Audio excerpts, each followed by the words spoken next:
के समान है राम कथा। जैसे ताली बजे तो कबूतर उड़ जाते हैं ना। मान लीजिए यहां 10-12 कबूतर आ गए, वहां जाकर आप क्या होगा? बोलिए, कौन उड़ जाएगा? हाँ, कबूतर। कबूतर उड़ जाएगा, पूरा बोलते हैं। ताली बजाएंगे तो क्या होगा? उड़ जाएंगे। कबूतर उड़ जाएंगे। उड़ जाएगा नहीं, कई कबूतर है, उड़ जाएंगे। कबूतर उड़ जाएंगे। शंकर जी कहते हैं जैसे हाथ की ताली बजाइए तो कबूतर उड़ जाते हैं, उसी प्रकार भगवान की कथा वो ताली है जो बजाएगा उसके जीवन के संशय के कबूतर उड़ जाएंगे। संशय समाप्त करने का एक ही उपाय है भगवत कथा। उसी कथा को लेकर हम और आप यहां बैठे हैं। श्री रामचरितमानस में गोस्वामी जी ने 7 कांड लिखे। कितने कांड? 7। कांड समझते हैं ना? कांड गलत वाला नहीं। एक श्रोता पूछा गोस्वामी जी ने कांड क्यों लिखा नाम? बाल कांड, अयोध्या कांड। हम तो कहते हैं घर में कोई गलत काम करके आता है तो कहा जाता है कौन सा कांड करके आए हो। अभी मैं सूरत राम कथा गा रहा था तो वहां कोई यूट्यूबर भैया आए थे, तो उनको मंच पे नहीं चढ़ने दिया गया। व्यवस्था थी वहां। परसों की कथा में कम से कम 50,000 लोग थे वहां पर, इतनी भीड़ थी, तो अपार जन सैलाब था वहां कथा में। तो मैं पहले दिन से निवेदन करता रहा माताओं से कि कृपया कोई असली गहना पहन के ना आवे, क्योंकि कथा सबकी मनोकामना पूरी करती है। हाँ भाई, बाद में रोने से क्या मतलब। मैं कई दिन से प्रार्थना कि कोई गहना पहन के ना आवे, कोई गहना पहन के ना आवे। उसमें कोई माता जी आ गई होंगी, उनका कट गया चेन। अब उनका चेन कट गया तो वो वही यूट्यूबर भैया मिल गए, वो उनका पूरा वीडियो बनाए और उसको पोस्ट कर दिए। सूरत की राम कथा में, पूज्य राजन जी की राम कथा में हुआ कांड, बड़ा हेडिंग डालकर बनाया। हमको किसी ने भेजा, हम इससे क्या हो जाएगा। लेकिन गोस्वामी जी वो कांड नहीं लिखते। कांड यानी भाग।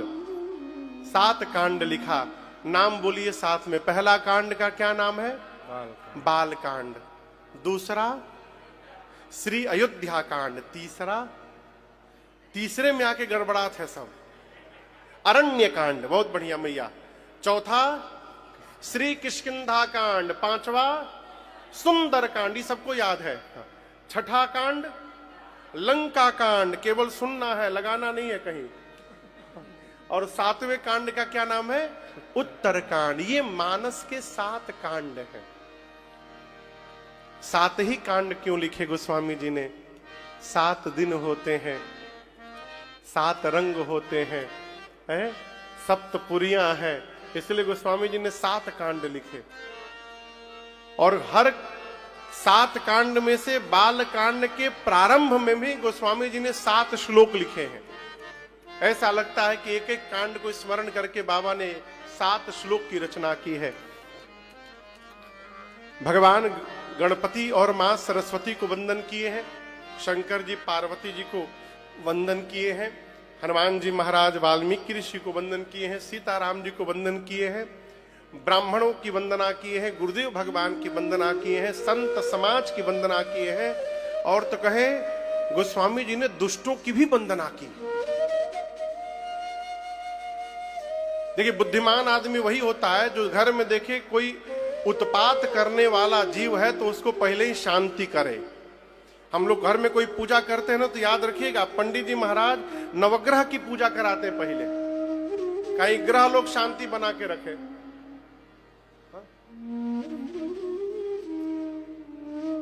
परिवार में 2 संबंध ऐसे हैं जो बहुत उत्पात करते हैं, उनका नाम मालूम है आपका क्या है लेकिन कोई बोल नहीं रहा है। बताइए बताइए, डरिए मत।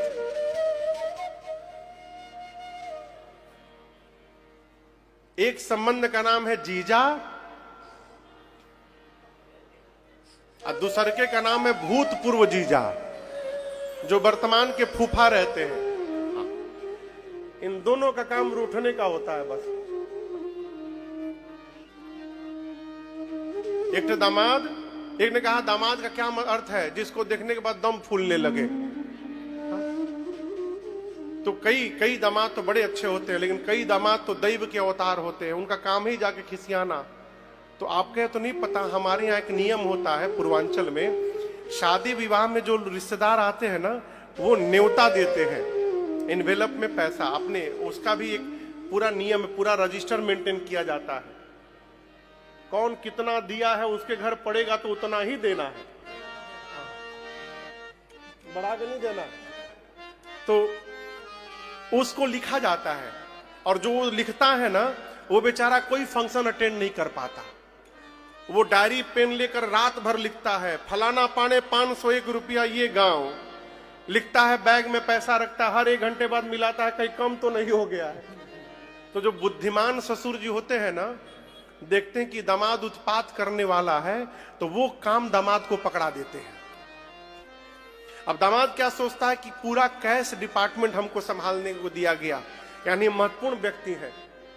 एक टेबल कुर्सी पंखा लगाकर डायरी पेन पानी का बोतल गिलास और एक बैग देकर उनको रख दिया जाता है। वो पूरी रात न्योता लिखते हैं और उनको ये नहीं पता चलता कि उनको फंसाया गया है, वो वहां फंसे रहेंगे, यहां सारा कार्यक्रम आनंद से निपट जाएगा। गोस्वामी जी ने दुष्टों की वंदना की, क्यों? कोई बाद में उत्पात न कर दे। इसका एक दूसरा कारण, गोस्वामी जी जब ये कह रहे हैं कि सिय राम मय सब जग जानी,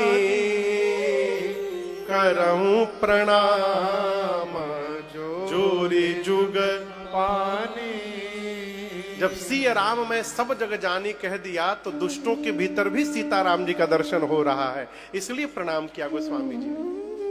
सबकी वंदना करने के बाद गोस्वामी जी कथा को तीर्थराज प्रयाग ले गए। आप लोग प्रयाग गए हैं कभी? अभी इसी वर्ष कुंभ लगा था, कौन कौन गया था नहाने?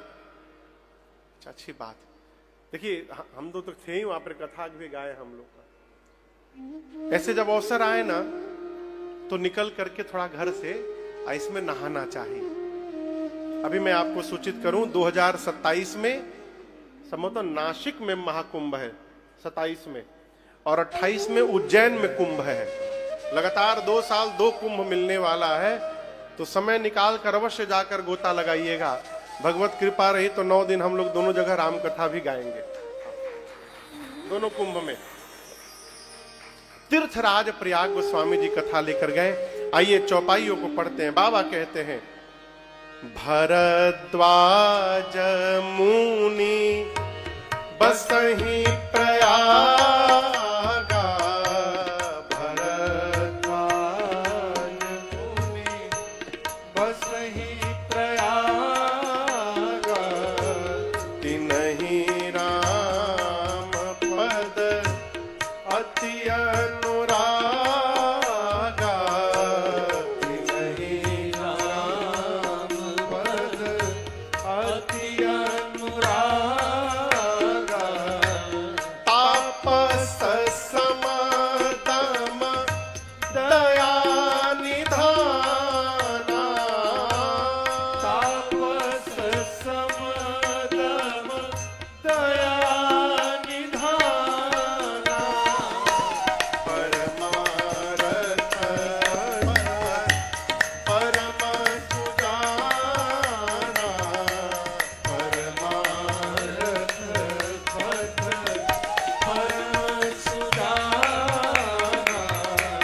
परमारथ पथ परम सुजाना, परमारथ पथ परम सुजाना। गोस्वामी जी कहते हैं, तीर्थराज प्रयाग में एक मुनि है जिनका नाम है श्री भरद्वाज जी। तपस्वी हैं, सम दम से युक्त हैं।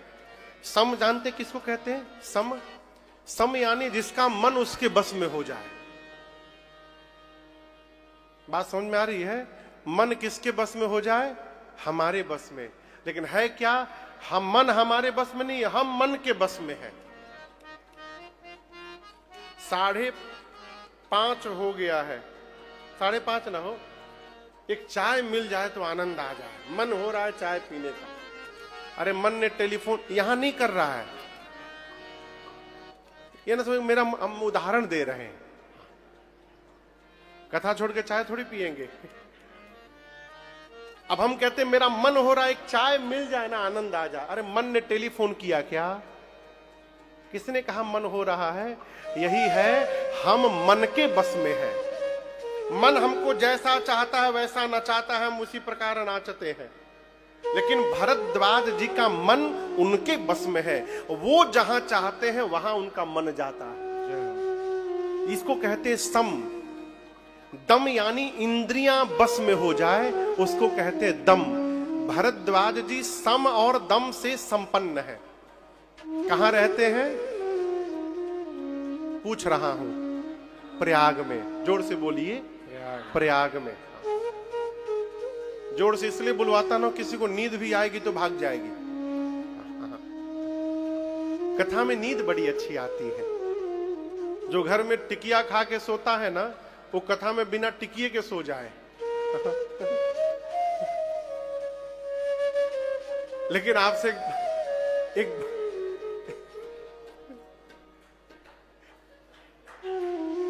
एक बात कहें हम आपसे, कभी कभी थकान से भी नींद आ जाती है।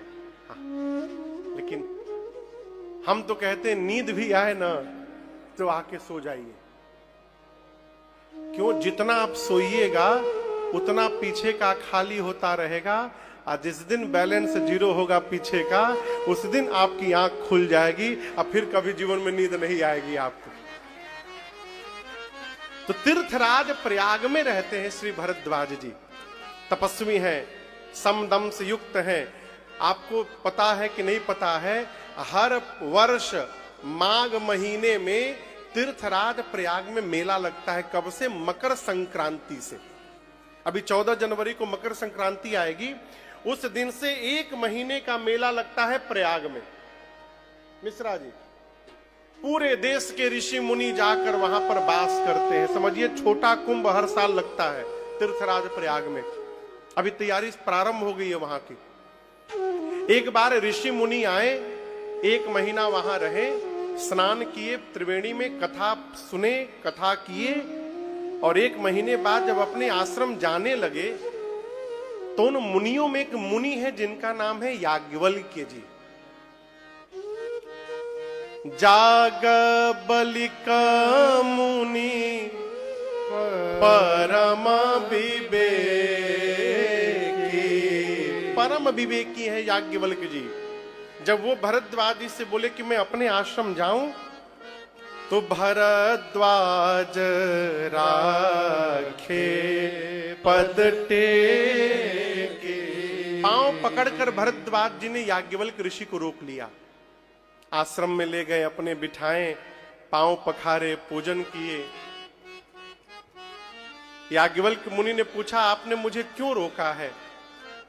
भरद्वाज जी बोले, प्रभु मेरे मन में एक संशय है, मैं जानता हूं कि मेरे संशय को आपको छोड़कर कोई प्रकट करने वाला, दूर करने वाला नहीं है। याज्ञवल्क्य ऋषि बोले, कहिए क्या संशय? बोले, यही तो बात है, मुझे आपसे पूछने में लज्जा आ रही और भय लग रहा है।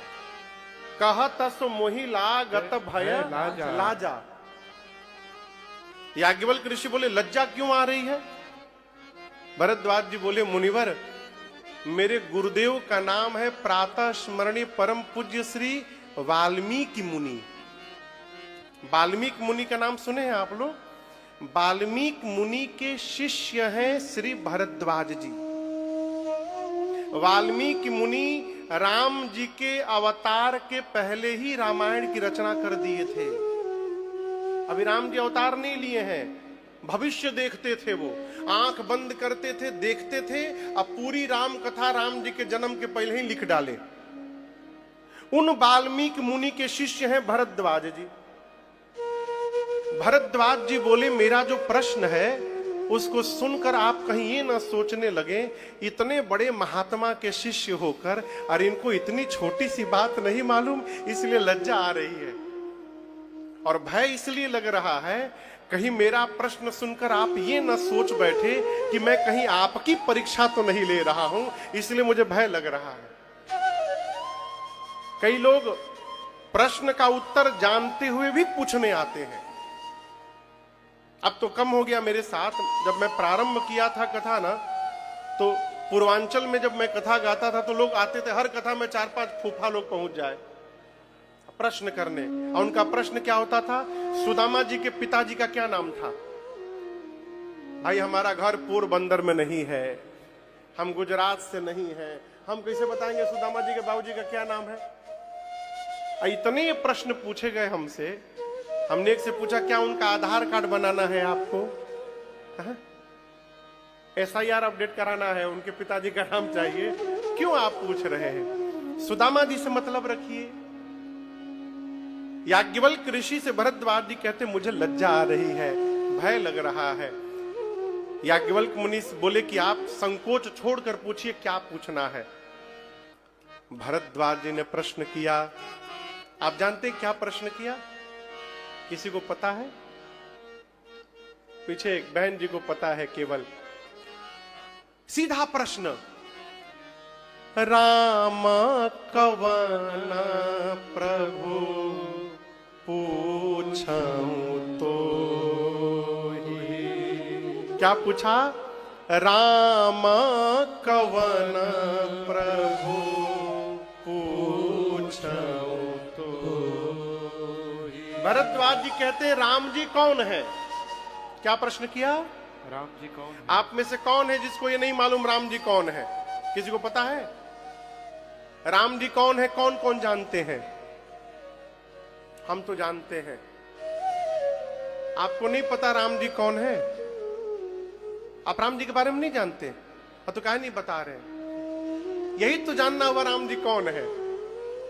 ऐसा प्रश्न जो छोटा बच्चा भी जानता है, भरद्वाज जी पूछ रहे हैं, मुनिवर राम जी कौन है?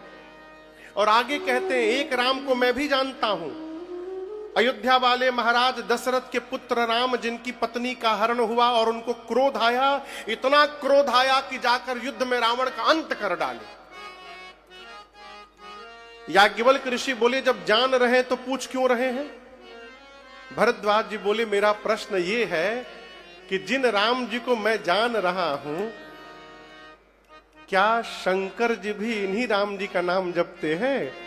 कि शंकर जी जिनका नाम दिन भर राम राम राम राम राम राम जपते हैं, वो कोई और राम जी हैं? अब मैं जिनको जानता हूं ये कोई और राम है। आप लोग बताइए, दोनों एक ही है कि अलग अलग है?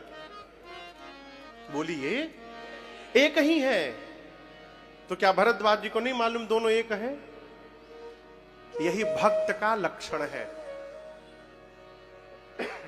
भक्त जब भी जीवन में कोई प्रश्न करता है तो उस प्रश्न के उत्तर में भगवान की कथा प्रारंभ हो जाती है। यह भक्त का लक्षण है। और जो भगत नहीं है वो ऐसा प्रश्न पूछ देगा कि चलती हुई कथा बंद हो जाए। चलती हुई कथा बंद हो जाती है। भरद्वाज जी के प्रश्न को सुनकर याज्ञवल्क्य ऋषि मुस्कुराए और बोले, जग बलि कबो ने मुस्काए, जग बलि कबो ने मुस्काए, तुम ही विदित रघुपति प्रभुताए, तुम ही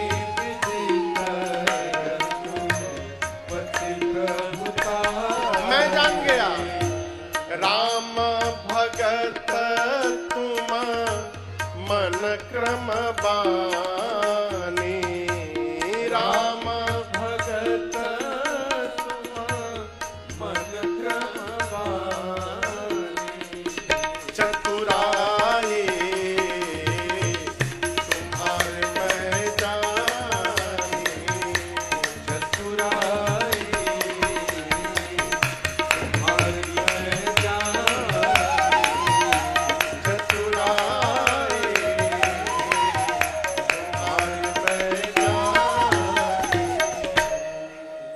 भरद्वाज जी के प्रश्न को सुनकर याज्ञवल्क्य मुनि मुस्कुराए, कहे, हे भरद्वाज जी, मैं आपकी चतुराई समझ गया हूं। आप राम जी के पक्के भक्त हैं। मन क्रम वचन आप राम जी के भक्त हैं।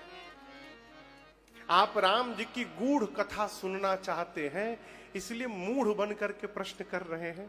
मूढ़ मतलब मूर्ख, मूढ़ मतलब मूर्ख।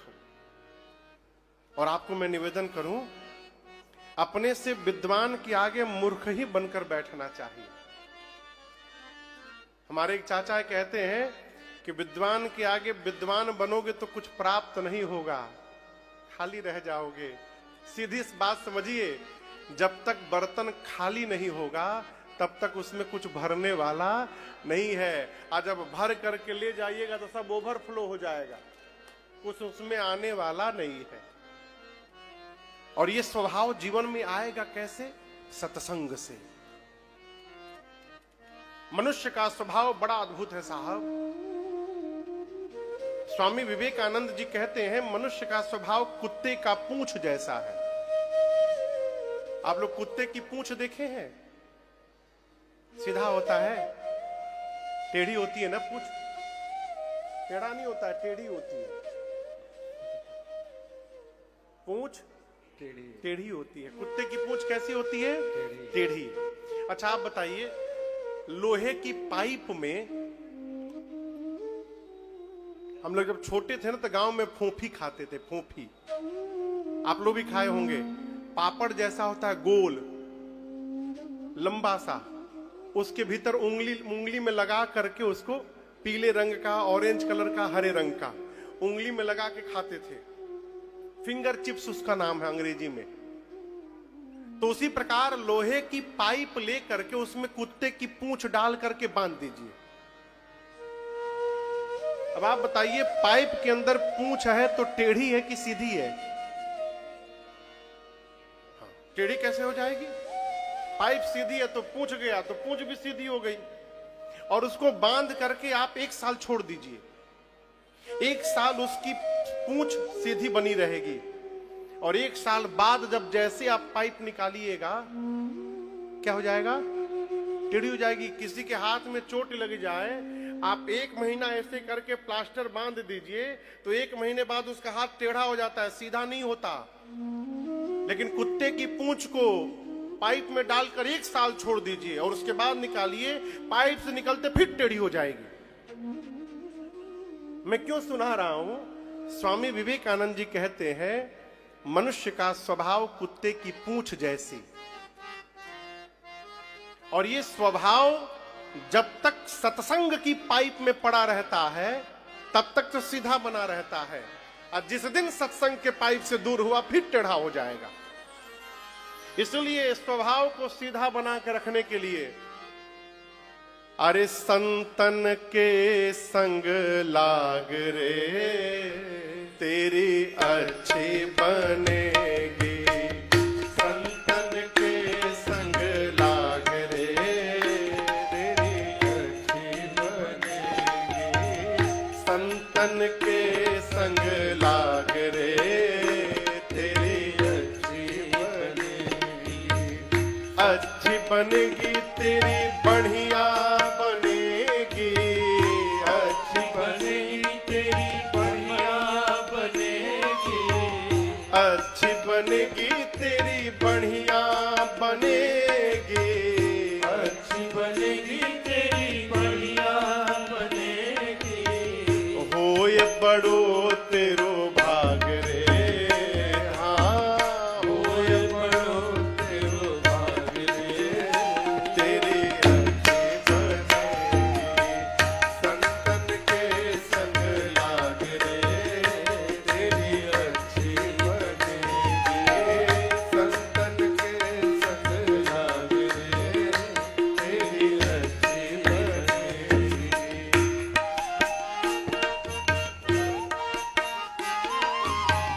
ध्रुव की बनी प्रहलाद जी की बन गए, ध्रुव की बनी प्रहलाद जी की बन गई, ध्रुव की बनी प्रहलाद जी की बन गए, ध्रुव की बनी प्रहलाद जी की बन गई, रामचरण अनुराग रे, हाँ रामचरण अनुराग रे तेरी अच्छी बनेगी,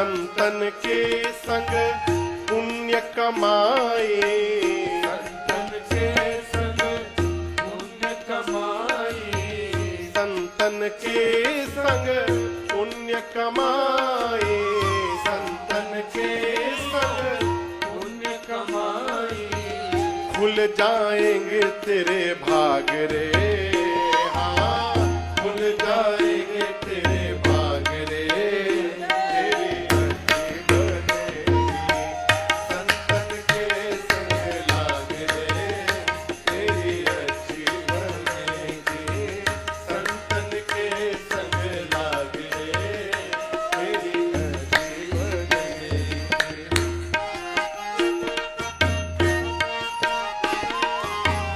कागा से तोहे हंस करेंगे, कागा से तोहे हंस करेंगे, कौवा से तोहे हंस करेंगे, कौवा से तोहे हंस करेंगे, मिट जाएंगे सब दाग रे, हाँ मिट जाएंगे सब दाग रे, तेरी अर्जी बनेगी, संतन के संग लाग रे, तेरी अर्जी बनेगी, संतन के संग लाग रे, तेरी अर्जी बनेगी।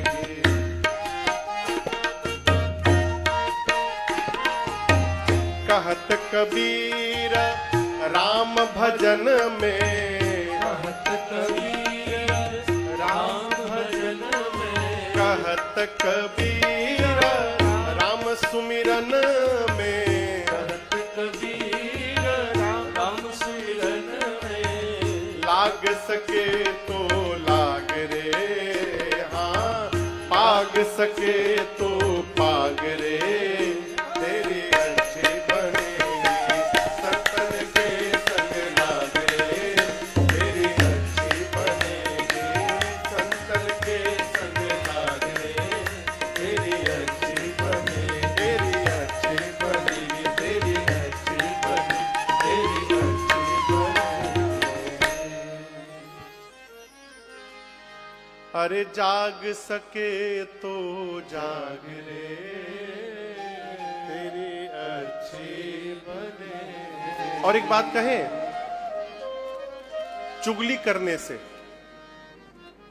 किसी की बुराई करने से, दो लोगों को आपस में लड़वाने से, ठगी करने से, मारपीट करने से, निंदा करने से, का महाराज भाग सके तो भाग रे, तेरी अच्छी बनेगी।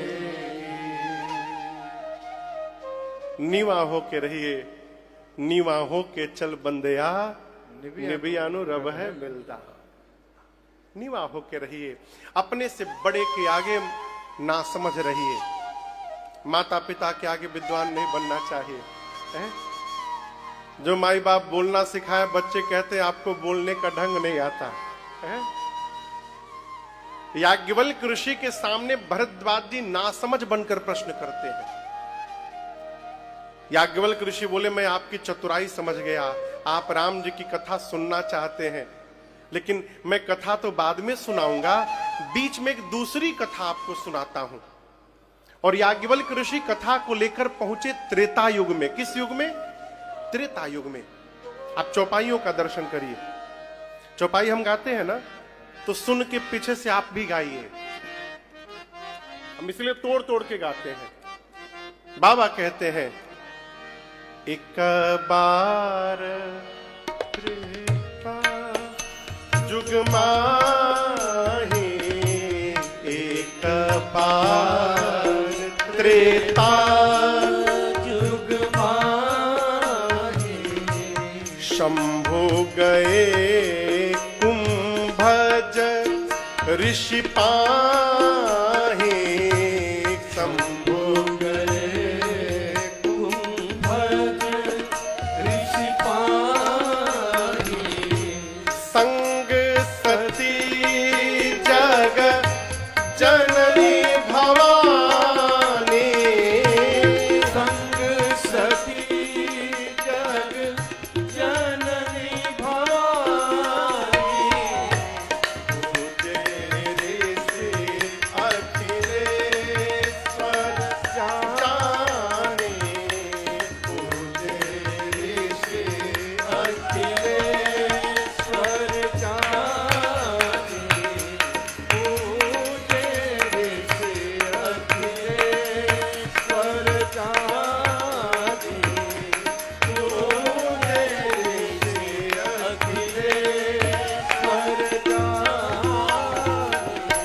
एक बार।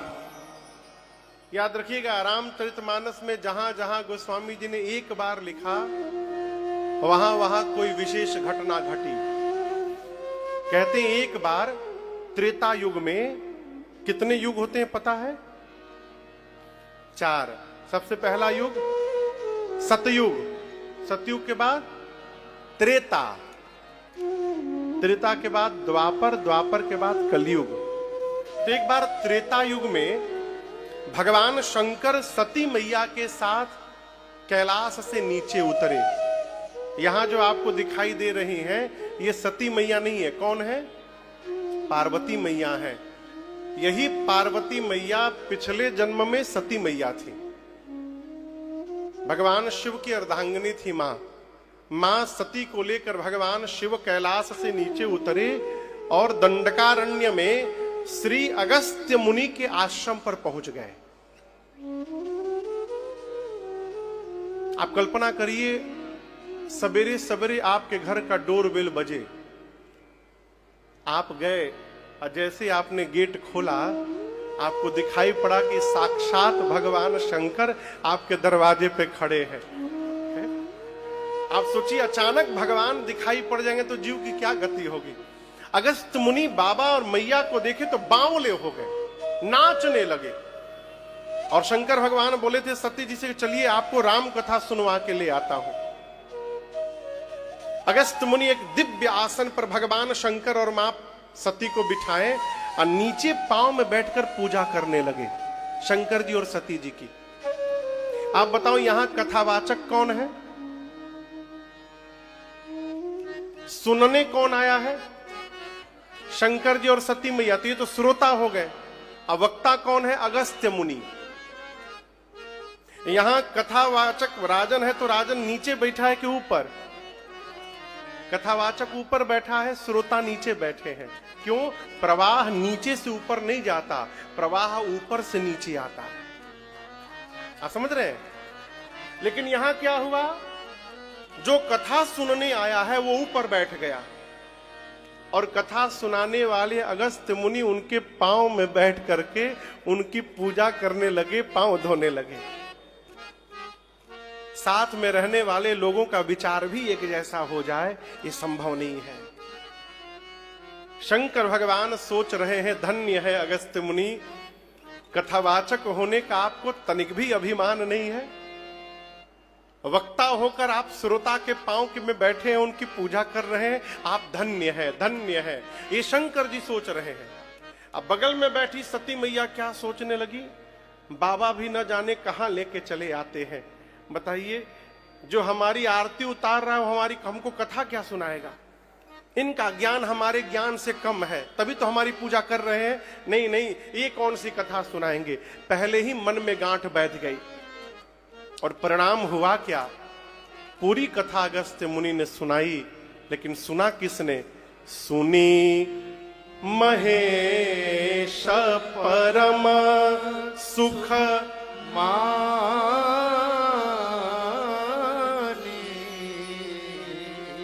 सुनी महेश परम सुख मानी। केवल भगवान शिव सुने। कथा में बैठकर भी कई लोग कथा सुनते नहीं है। बुरा न मानिएगा, आप में से ऐसा कोई नहीं है, मैं जानता हूं। यहां केवल बाबा सुने, मैया नहीं सुनी। मैया तो यही कहते रहे, ये कौन सी कथा सुनाएंगे? पूरी कथा निकल गई। और मैं आपसे निवेदन करूं, शंकर भगवान ने एक बार भी नहीं कहा कि आप भी ध्यान से सुनिए, नहीं बोला। इस बात बड़ी गंभीरता से कह रहा हूं। आप करते रहिए, जिसको करना होगा आपको देख के कर लेगा। आप सबसे करवाते रहिएगा तो आप ही बाकी रह जाइएगा। जो आदमी पूरे घर को ठीक करता है ना, घरवा वाले मिलके उसको ठीक कर देते हैं। शंकर जी ने नहीं कहा भवानी ध्यान से सुनिएगा, ध्यान से सुनिएगा, नहीं, बाबा सुने, मां नहीं सुनी। कथा के बाद दक्षिणा देने की जब बारी आई, बाबा ने पूछा क्या दक्षिणा दे आपको अगस्त्य जी? अगस्त्य मुनि सुने कि सोचे कि ऐसा अवसर दोबारा मिलेगा नहीं, जिन राम जी की कथा मैंने सुनाई है, उन राम जी की भक्ति देने का टेंडर शंकर जी के पास है। आप इस बात को समझिएगा, राम भक्ति प्राप्त करना है तो राम जी नहीं देंगे। राम भक्ति प्राप्त करना है तो भगवान विश्वनाथ की शरण में जाना पड़ेगा, महादेव की शरण में जाना पड़ेगा। अगस्त मुनि सोचे, जिन राम जी की कथा सुनाया हूं उन राम जी की भक्ति शंकर जी देते हैं। बोले ऐसा अवसर मिलेगा नहीं। बोले बाबा, यदि आप हमको दक्षिणा देना चाहते हैं तो मुझे रघुनाथ जी की भक्ति प्रदान कर दीजिए, इसके अलावा कुछ नहीं चाहिए। शंकर जी ने राम जी की भक्ति दे दी उनको, और उसके बाद विदा मांग करके सती मैया के साथ कैलाश वापस चले, आकाश मार्ग से। कौन सा युग था वो? जोर से बोलिए। त्रेता। राम जी किस युग में अवतार लेते हैं? त्रेता में। और आपको बताऊं, जिस समय शंकर जी कथा सुन के जा रहे हैं, उस समय राम जी अवतार लेकर के 14 वर्ष के वनवास के क्रम में पंचवटी में थे। 9 बजे शंकर जी सवेरे वापस कैलाश की ओर मूव किए हैं, और उनके जाने के 2 घंटा पहले 7 बजे सवेरे रावण आया और सीता मैया का हरण करके लेके लंका गया। राम जी और लक्ष्मण जी सीता मैया को रोते रोते नीचे धरती पर ढूंढ रहे हैं।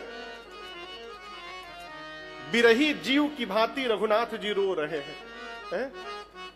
लताओं से, पत्तों से, वृक्षों से, हिरणों से, हिरणियों से राम जी पूछ रहे हैं, क्या आप लोगों ने मेरे मृग नयनी जानकी को कहीं देखा है क्या? राम जी विलाप कर रहे हैं। ऊपर से शंकर जी सती मैया के साथ कैलाश जा रहे हैं। बाबा मन में सोच रहे हैं, जिन राम जी की कथा सुना हूं वो राम जी नीचे लीला कर रहे हैं। कथा सुन के कान को भर लिया हूं, यदि दिखाई दे देते प्रभु तो कान के साथ मेरी आंखें भी तृप्त हो जाती है। लेकिन दिक्कत क्या है? शंकर जी जा नहीं सकते वहां। शंकर जी राम जी के पास नहीं जा सकते। क्यों नहीं जा सकते? राम जी गुप्त रूप में अवतार लिए हैं, कोई जानता नहीं, कुछ लोगों को छोड़कर, कि राम जी भगवान हैं। यदि शंकर जी सीधे चले जाएंगे तो फिर राम जी का गुप्त रूप प्रकट हो जाएगा। बाबा जा नहीं सकते। बाबा परेशान, के ही विधि दर्शन हो। कैसे दर्शन मिलेगा? और हम आपको एक बात बताएं, आज भी जो भगवान को देखना चाहता है ना, आज उसको भगवान आज भी दिखाई पड़ते हैं, आज भी दिखते हैं। हमको क्यों नहीं दिखाई पड़ते? हम भगवान को देखने नहीं जाते, हम भगवान से मांगने जाते हैं। शंकर जी सोचे कैसे दर्शन होगा। अच्छा आप बताओ, एक प्रश्न मेरा है, शंकर जी कहां लौट के जा रहे हैं? कैलाश किस दिशा में है? बोलिए। उत्तर में। रावण मां को किस दिशा में लेकर गया है? दक्षिण में। राम जी दक्षिण की ओर जा रहे हैं, शंकर जी उत्तर की ओर जा रहे हैं। दर्शन होगा? कैसे होगा दर्शन? राम जी समझ गए, बाबा दर्शन करना चाहते हैं। तो राम जी ने लक्ष्मण जी से बोला, भाई तनिक उत्तर की ओर चलकर देख लिया जाए, कहीं सीता जी उधर तो नहीं चली गई हैं। और जहां शंकर भगवान थे ठीक उसके नीचे राम जी रोते रोते पहुंच गए। बाबा ने देखा, ए जी शंभो समायाते ही राम देखा, शंभो समायाते ही राम देखा, उपजा ही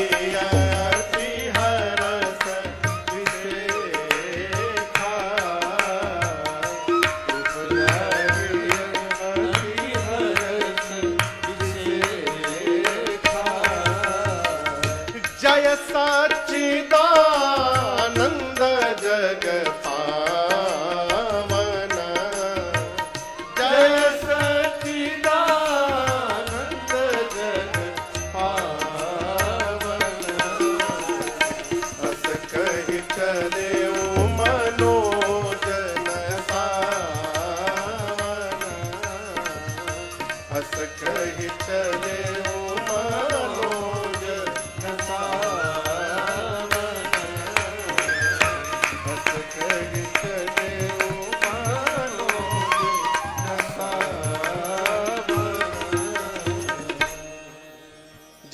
भगवान शंकर ने राम जी को देखा, राम जी रो रहे थे।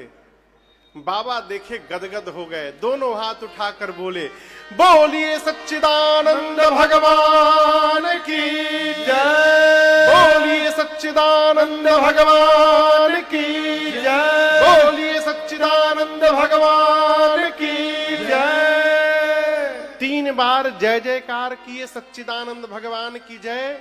अब बोल करके सती मैया के साथ आगे बढ़ गए। अब यहां एक बात मैं कहूं, शिव जी के प्रणाम ने मां सती को भ्रम में डाल दिया। सती मैया बोली, ये सच्चिदानंद है जो अपनी पत्नी के लिए रो रहा है, जो रो रहा है वो आनंद स्वरूप कैसे हो गया? और यदि ये सत्य है तो जो सत्य है वो सर्वत्र है। यदि भगवान है तो इनको पता नहीं होगा मेरी पत्नी कहां पर है? भगवान तो सब जानते हैं। ये रो रहे हैं, नहीं नहीं ये भगवान नहीं हो सकते, ये तो जीव है। पूरा जगत शिव को प्रणाम करता है, शिव ने आज एक जीव को प्रणाम किया, वो भी सच्चिदानंद कह के। ऐसा भ्रम बैठा मां सती के मन में। शंकर भगवान बहुत समझाए, देवी ये मेरे भगवान हैं, इन्हीं की कथा अगस्त्य मुनि ने सुनाई थी, इनकी ही दक्षिणा मैंने उनको भक्ति दक्षिणा के रूप में दी है, प्रणाम करिए। सती मैया प्रणाम करने की बोले, नहीं नहीं भगवान नहीं है ये। जब शंकर भगवान कई प्रकार से बोलकर थक गए तो बोले, ठीक है यदि आपको इतना ही संशय है तो जाइए ये परीक्षा ले लीजिए, उनकी परीक्षा लेकर पता करिए कौन है वो। और आप जब तक परीक्षा लेकर के नहीं आइएगा, मैं इस बरगद के वृक्ष के नीचे बैठा रहूंगा, बट वृक्ष के नीचे। सती मैया गई परीक्षा लेने राम जी की। शंकर भगवान मन में सोचने लगे, मेरे कहने के बाद भी संशय समाप्त नहीं हुआ, इसका अर्थ है अब सती का भला होने वाला नहीं है। ये सूत्र है जीवन का। जीवन में जब अपने से बड़े की बात समझ में आनी बंद हो जाए तो ये समझ लीजिए कि हमारा विनाश निकट आ गया है? शंकर भगवान एक बरगद के वृक्ष के नीचे बैठकर भजन करने लगे। असकही लगे जपन हरि नामा। भजन क्यों करने लगे? आपके घर में कोई गलत मार्ग पे चल रहा हो ना, और कई बार भी समझाने के बाद वो न समझे, तो अपने को समझा लेना चाहिए। क्या कि अब इनको समझाना नहीं है, ये बिना भुगते समझने वाले नहीं है। और भजन में प्रवेश करिए। इससे क्या होगा? आपके भजन के प्रभाव से उन पर जो कष्ट आने वाला है उसमें कमी आ जाएगी। इसलिए अपने भजन को बढ़ा दीजिए। शंकर भगवान राम जी का भजन करने लगे। सती मैया चली परीक्षा लेने, मन में विचार करने लगी कैसे परीक्षा लूं। बहुत विचार करने के बाद सोचा, ये अपनी पत्नी को ढूंढ रहे हैं, सीता जी को, क्यों न मैं सीता का रूप बना लूं। मैं जानती हूं भगवान नहीं है, मुझे देखते सीते सीते कह के दौड़ के चले आएंगे। अब भगवान होंगे तो जान जाएंगे सीता नहीं सती है। सीता मैया का रूप बनाई सती जी, और जहां राम लक्ष्मण जी चल रहे थे उनके आगे आगे चलने लगी। कहां चलने लगी? आगे आगे। राम जी से पहले लक्ष्मण जी ने देखा, no no no no, she is not my bhabhi. Lakshman जी पहले पहचान गए, लक्ष्मण दीख उमा कृतवेशा। कैसे पहचान गए? यहां समझिएगा, आप किसी का भी स्वरूप बना सकते हैं, लेकिन स्वभाव कहां से ले आइएगा। सीता मैया का स्वभाव था, वो राम जी के आगे नहीं चलती थी, वो राम जी के पीछे चलती थी। और आज ये नकली मैया बन के आगे आगे चलने लगी। लक्ष्मण जी समझ गए ये नकली भाभी है, मेरी भाभी नहीं। लक्ष्मण जी चुप रहे। राम जी ने देखा, कहा मैं दशरथ नंदन राम आपको प्रणाम करता हूं। लक्ष्मण जी बोले भैया नकली हैं। राम जी बोले जानता हूं, तो पिताजी का नाम लेकर क्यों प्रणाम कर रहे हैं? राम जी बोले आज ये मेरी परीक्षा लेने आई हैं। तो परीक्षा लेने वाला कौन होता है? बोलिए गुरु जी, और देने वाला शिष्य। तो शिष्य का ये धर्म है जब गुरु जी दिखाई पड़े तो दोनों हाथ जोड़कर गुरु जी को प्रणाम कर लेना चाहिए, इसलिए मैंने इनको प्रणाम किया। राम जी बोले, मैं दशरथ नंदन राम आपको प्रणाम करता हूं। इस पर भी सती जी को समझ में नहीं आया पंडित जी कि ये मुझे सीता जानकर नहीं सती जान के प्रणाम कर रहे हैं। कोई भी अपनी पत्नी को ऐसे प्रणाम नहीं करेगा। अपने पिताजी का नाम लेकर, मैं अमुक का बेटा, मेरा नाम अमुक, आपको दंडवत प्रणाम करता हूं। कोई पति बोलेगा क्या पत्नी को? नहीं, वो सती जान के प्रणाम कर रहे हैं। सती मैया और पास चली गई। तब राम जी ने पूछा, मां बाबा कहां है? आप अकेले वन में घूम रही हैं।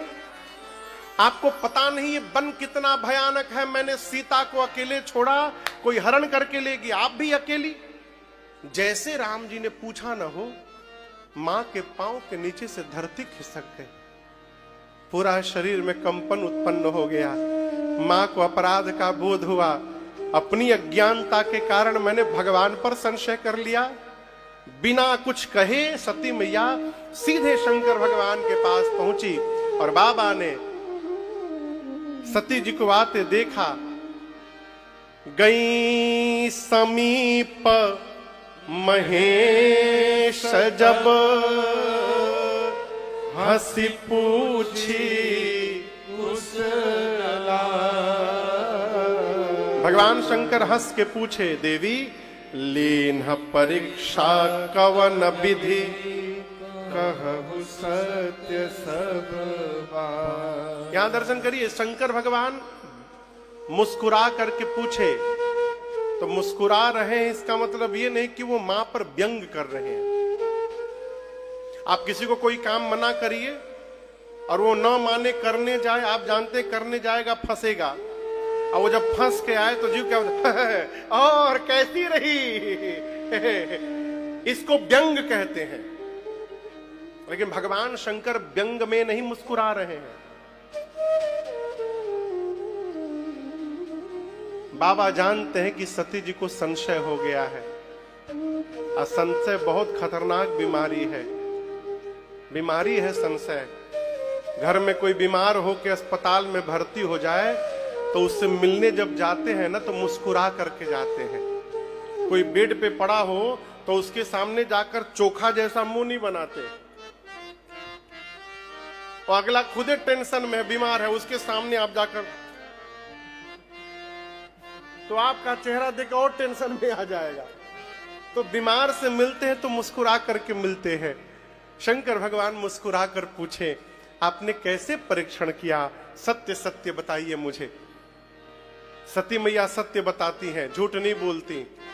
लेकिन आज जिस माया का रूप बनाया था ना, उसी माया ने सिर पर आसन जमाया है और उस माया ने सती मैया के मुख से सत्य कहलवा दिया। मां ने कहा, कछु न परीक्षा लेना गोसाई। कोई परीक्षण नहीं किया मैंने।